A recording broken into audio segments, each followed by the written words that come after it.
Correct. KCR ఏడున్నాడు? ప్రధాన ప్రతిపక్ష నాయకుడు ప్రభుత్వాన్ని నిలదీయాలి కదా. కిషన్ రెడ్డి ఏడున్నాడు? కిషన్ రెడ్డి ఏ ప్రచారాలలో తిరిగిండు? కేసీఆర్ ఎక్కడున్నాడు?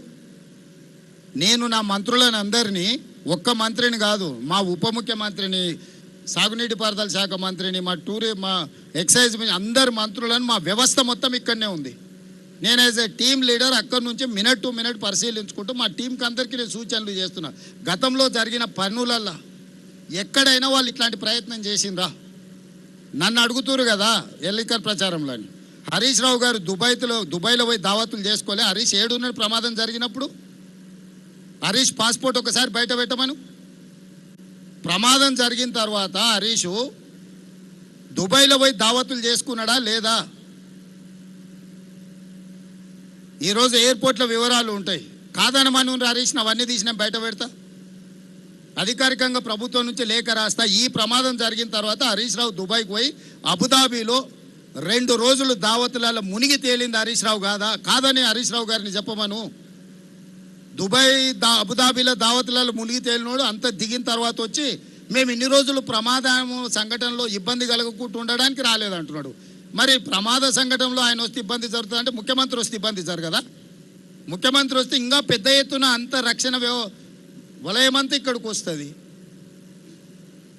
అంటే అంటే సోయి తప్పి మాట్లాడితే ఎట్లా? నేను విమర్శించదలుచుకోలేదు, నేను అట్లాంటి మాటలు మాట్లాడదలుచుకోలేదు. నా పాయింట్ సింపుల్.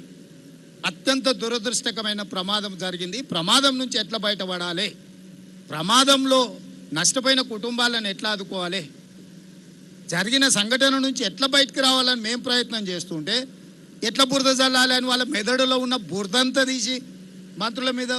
ఉత్తమ్ కుమార్ రెడ్డి గారు నాకంటే ఎక్స్పర్ట్. వాళ్ళు దేశం కోసం సైన్యంలో పనిచేసిన వాళ్ళు, సైన్యంలో పనిచేసిన అనుభవాన్ని మొత్తం ఉపయోగించి ఈరోజు ఈ సమస్యని అడ్రస్ చేసిన.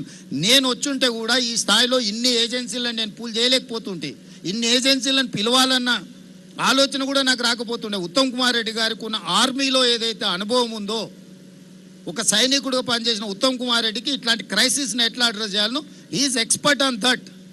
ఆయన ఇక్కడ కూర్చొని సైట్లో కూర్చొని మానిటరింగ్ చేస్తే అసలు అర్థం లేకుండా మరీ ఇంత దిగజారి మాట్లాడుతున్నారు. ఎందుకు ఇట్లా తయారయ్యారు? అధికారం కోల్పోయినారు సరే, కానీ మైండ్ కూడా కోల్పోయారా? అసలు ఏమైనా పిచ్చి పట్టిందా? అయింది వీళ్ళకి దయ్యం పట్టిందా?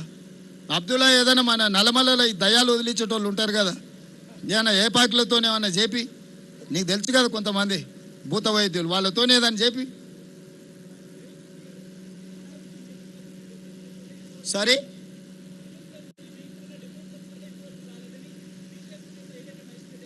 ఏమంటుండో